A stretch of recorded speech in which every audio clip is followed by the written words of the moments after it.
Good evening, and thank you for subscribing and joining us on our first ever Elizabeth Davenport webcam, and something we've been wanting to do for a long time, but we've only just got round to it.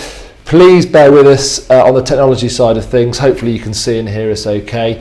And obviously, whilst the webinar is going on, feel free to ask any questions in the comments box, and we'll come back to you on those as soon as we can. So without further ado, I'm going to introduce my colleague and our lettings manager, Carol, who is going to talk to us today about the lettings market, and particularly in reference to what's happening with the student letting market in Coventry. So let's get straight into it. Welcome, Carol. Hello. Looking forward to this? Yeah, actually, there's a lot going on in Coventry, so yeah, it'll be quite interesting. There's always lots going on in lettings as well, isn't there? Yeah, just definitely. generally. So brilliant. Okay, well, the way we're going to format it, I'm just going to ask some questions of Carol, and hopefully Carol can answer those in a way which people are going to find interesting and informative. But as we say, if there is any questions that you have whilst watching, or obviously afterwards, please feel free to contact us any time. So to kick things off, Carol, we were going to talk a little bit about the student market in Coventry. Obviously that's very important for a lot of landlords in Coventry. It's a big market. And from what I gather, a bit's been changing recently, and I know you wanted to talk about some of the purpose-built student accommodation. Yeah. So over to you. Thank you. Yeah, I mean, has been for years and years in Coventry, the student market has been so important for landlords.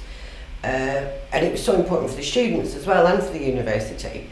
The demand was there was students queuing for properties, HMOs, 2 bedrooms, 3 bedrooms, up to 6, 7, 8 bedrooms, were really vital to the city and to the students.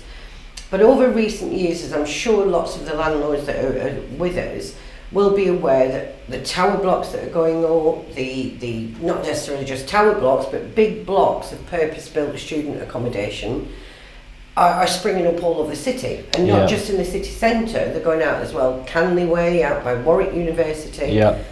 And I have had lots of conversations with some of our landlords and other landlords who are what am I going to do? You know, these student built accommodation is taking all my tenants from me.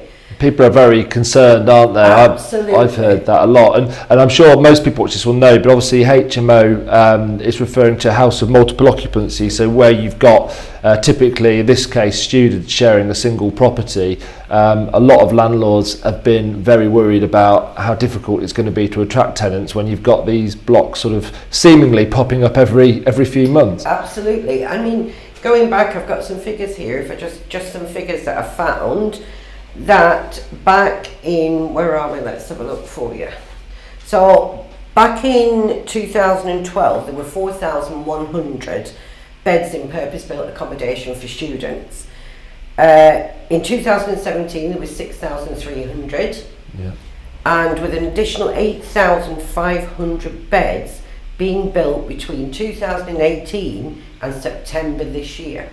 Yeah, it's incredible. And that isn't stopping. The planning's in place for lots more of these purpose-built accommodation. And what was happening with these at the beginning, when they first started springing up, was that vast majority of them were aimed at or targeted to first year students. That was the target market. They are now looking at offering them to first, second and third year students, master students and PhDs. So they're going to build blocks, so they're talking about building a block that's PhD students, one that, so that they're away from the first years, etc. And what does that mean for your landlord? I mean, what can they do to make their properties sort of be more attractive? And I suppose, are they in direct competition with these places? There's definitely competition. Massive competition, but Coventry City Council they've got a plan. It's not just because the student accommodation is needed. The purpose-built stuff is needed because the students are going to be growing. The university wants to grow, and it will grow. It's you know, a really good business. It can offer the lectures, the courses, etc. So it's going to build. So this purpose-built student accommodation is needed. It's just that it seems to be taking over the city and pushing private sector landlords out. And Coventry City Council have made a comment previously that yes, this accommodation is needed, but it's a two-edged sword, sorry, because they need it, but also the comment was that if we have enough accommodation that's purpose-built for these students, the private landlords won't have the tenants, therefore they can use their homes for other kinds of tenants, i.e. family lets, because they are so short of accommodation for families that this is part of the plan, that the less students that are, you know, available to private sector landlords or private landlords, they're going to have to do something else with that property. And the professional market in HMOs, in houses of multiple occupancy, that's quite narrow as well, because all the landlords that relied on students are changing them to aim the target market be the professional renting rooms. So if you're thinking of doing that, there's another 20 that's sort of doing it right in the area where your property is. So the competition for that market is so tight as well, that in the end you're going to go, so what am I better to do? I've got no income, or do I need to put it into a family let? Now that's quite costly for some landlords, because the drop in income can be huge sometimes. Yeah, absolutely, Also, if they've put smoke alarms in every room, they've put emergency lighting in, they've got fire doors, they've got thumb-turn locks on doors. Some of them have converted, you know, a 5-bedroom into one with 4 en suites and a separate bathroom for the other occupant. To convert that back into a family home is going to cost them thousands of pounds. But yet, 4, 5, 6 years ago, everybody was saying, no, put en suites in, you'll let them, and they did. But what's happened now? It's a real it's tough completely market changing, for isn't it? landlords, But there's some positive things can come out of it, in that if they have a property where they haven't converted every room and cut it up and made it into en suites, putting it back to a family let is not necessarily always a loss for them. Right, okay. There's a real good, strong market out there where there's good quality tenants willing to pay good rents for a decent property. And landlords have to take into account in doing that, they're not going to be responsible for the bills. Their insurance could be different because they're not letting it out as a multi-let, a HMO. They're not going to have as much maintenance on the property. There's lots of things that can help it where the gap between what they were getting as a net rent on a HMO is not going to be so great on a family let. Because there are a lot of overheads, aren't there? And there's regular churn of tenants, and you know, so there's extra management cost a lot of the time. You know, if you're having an agent manager HMO, you can sometimes find that you're paying more for that management service than you would if you were getting someone to manage a family let, so to speak, or a single let. So it's not all bad news, although the sudden change in income can seem like it's really bad. And have you found, Carol, because sort of from speaking to people that I speak to on a daily basis, which as many people will know watching this, I work mainly on the sales side of the business. So I hear a lot of people that are saying that, you know, what will happen with this situation is that really the cream will rise to the top. So the landlords who've got HMOs that are up to every last sort of rule and regulation are in very good order, typically are the bigger properties that all have ensuite rooms. Those are still letting, but maybe the ones that haven't been updated so much or have fallen behind or maybe aren't fully up to the licensing, they're the ones that are really struggling. Is that sort of broadly what's happening? Absolutely, and you're quite right, Nick.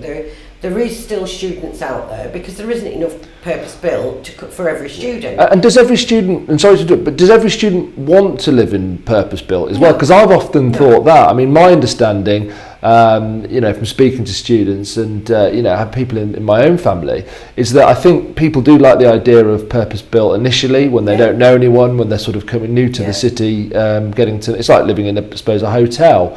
But then come second year, there is a market for people who actually would prefer to have their own home and have a little bit more privacy, freedom, just not be living surrounded by other students. And covered by cameras and times that, you know, somebody on reception when you're coming in and out, and Yeah, definitely. True fact, there is still demand for student properties.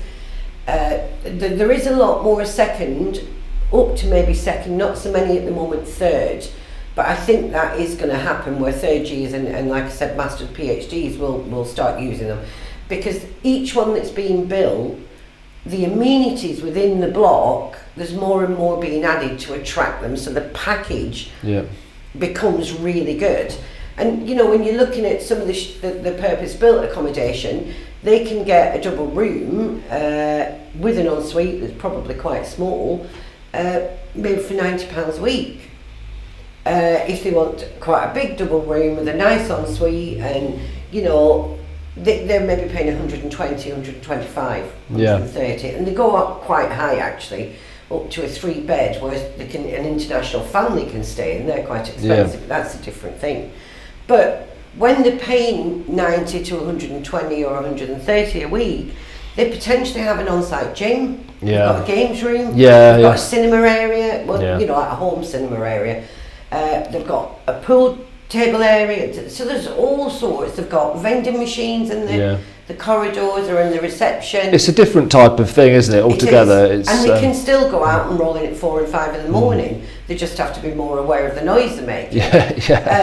You know, because they might have security on, a receptionist on it in the block.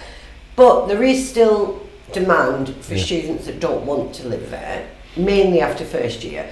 Second year, third years, they can make new friends. They can decide that 4 of them or 3 of them or whatever want to share a house. The demand is still there, but they've got such a lot of choice, Nick. There's so many properties out there fighting for that business that you really have to be offering them something to make yours stand out from the rest. So for anyone watching this who's maybe just getting into buy-to-let, I mean, I think a lot of the portfolio landlords by now have probably come to understand the situation with the HMO market. But for people who, let's say, are wanting to get into buy-to-let and they're sort of weighing up, you know, I've got X amount of money as a deposit, I've been told property's a good idea. What would you advise? Would you advise someone to go into the HMO market now, or would you say family let is a better option for somebody that's completely new and would be relying on, you know, an agent like ourselves to manage it for them? If someone was looking at buying a property, because we have, you know, I've spoken to several investors who are potentially looking for maybe 2 or 3 properties, they're in a position to be able to do that and get them at once or within a short space of time.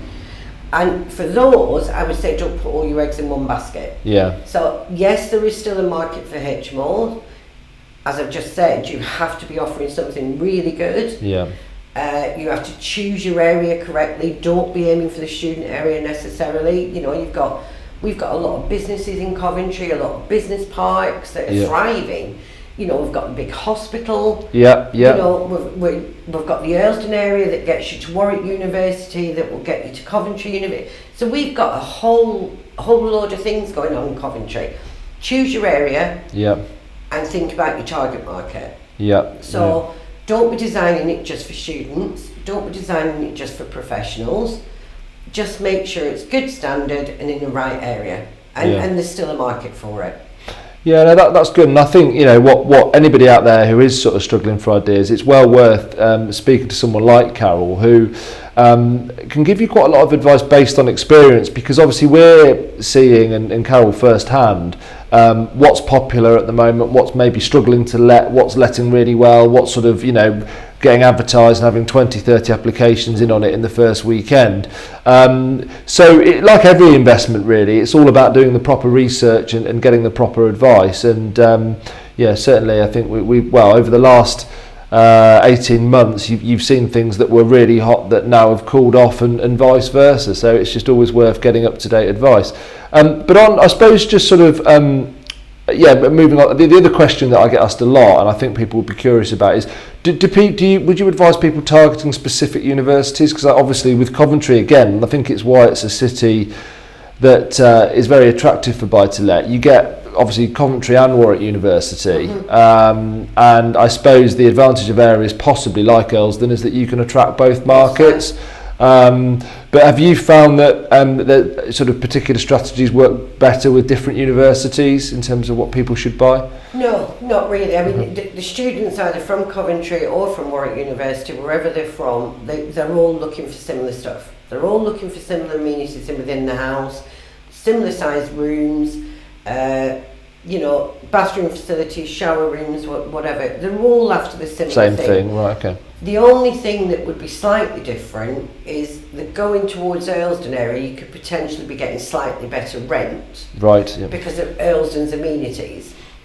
So, you know, Earlsdon itself, as I'm sure a lot of the listeners will or watchers will know, there's a lot there. There's cafe bars, there's restaurants, there's the banks, there's, you know, you've got a bit of everything in Earlsdon. And it's like its own little town, its own little village. Bustling village, I must say, but yeah. So your rents could be slightly higher in the Earlsdon area. And the property prices are higher though, aren't they? So really, if you can get one, it's potentially got better chance of renting slightly quicker and a slightly higher rent, but you are going to pay for that. Yeah, and I suppose there's the angle of potentially, although very, you know, circumstantial, but you would like to think there's maybe a chance of better capital appreciation there as well if your plan is to hold for 10, 15 years and then look to sell. Obviously for a lot of landlords that part of it's very important, the property going up in value, and you know, Earlsdon has had a very good record, hasn't it, over the last 20 years. One bit of advice that I've given to some of the investors I've worked with when they've been looking at potentially getting their first HMO or considering getting the HMO is that there's a market for HMO, as I've said several times now, but always look at what the worst case scenario will be for that property. So if you're going to go and you're going to try it as HMO, don't cut it up too much. Don't make every room en suite. Don't, you know, do it where it can't be easily converted back, because at the end of the day you need to think, if the HMO market doesn't work for me, or it does work for 2 years and then it drops as the student market has done, as student demand has, how easy is it going to be for them to convert that back into a family let without being, you know, hugely costly to them, and be able to let out? So you need to be looking at your end product, and is that worst case scenario of having to take it to a family let going to make it still viable for you to have that property? So that's your bottom line.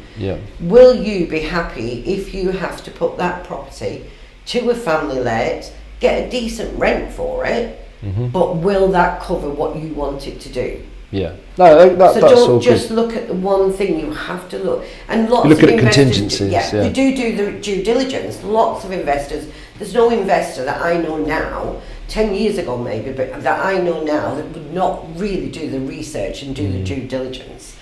But they still have to be thinking that that's my best, that's my worst. Do I want both? In case that comes. But it's still a good market. You just have to think about what you're doing when you're preparing them, when you're doing the decor and you're doing the carpeting and you're doing the furniture.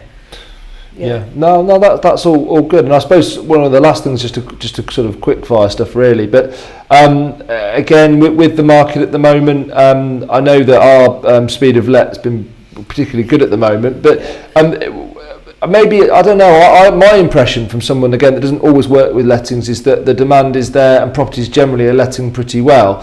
But I suppose, again, any advice for anyone watching this that's maybe got a property which is going through a void period, or they're struggling to attract tenants, is there any sort of just very quick fire tips you could give? Presenting the property. Make it presentable. You need to think from the front door, where you turn up at that property, curb appeal, presentation, opening the front door, going in, clean, tidy, livable. Is it something that you or a member of your family would be happy to live in? You know, you don't want to be offering somebody a property that's got worn carpets, or, you know, there's a bit of mould in the corner, or, you know, the glass is blown, the seal's blown in the windows, and then want them to pay you £900 or £1,000 rent for it. You know, so and a lot of the things you can do to a property don't have to cost a fortune. No, you need to talk to somebody who knows what the market wants, get their advice, and get help and support from them if you don't know where to go to get it. And it can be done quite reasonably, and you can have a totally different house by having 3 tins of white paint and some reasonable carpets and windows cleaned. Yeah. And the front garden weeded. It makes a huge difference, because a lot of tenants that apply, or a lot of people that apply or want to view a property, once they've had that confirmation of the viewing, they will get that property full address. Yeah. And there's probably 60 or 70% of those people, if they're from the area, will drive past that house. Yeah. So it's, and then if they don't like what they see on the outside, they'll bring up and cancel the viewing, or there'll be a no-show. Yeah. And that's a waste of the landlord's time and a waste of the agent's time. Oh no, that's some really good advice there. And I was just, to everyone watching as well, if there are any particular topics that you'd like to discuss or would like Carol to answer, if you could just drop that in the comments box, we'll look at those, because really what we're after is just some feedback as to what people want to hear about. If there's any topics or anything really to do with lettings that you're just slightly unsure of or want further clarification on, if you could drop those comments below, we will come back to you on those as soon as we can. So I think that's going to wrap up our first webinar, Carol, so thank you very much. You're welcome, anytime. And hopefully that's come across okay to everyone watching. As I say, please bear with us. It is the first time we've attempted to do this, but we're planning on doing quite regular webinars, just to try and keep in touch and provide information to people who are interested. So thank you very much for watching, and we'll be in touch soon. Thank you.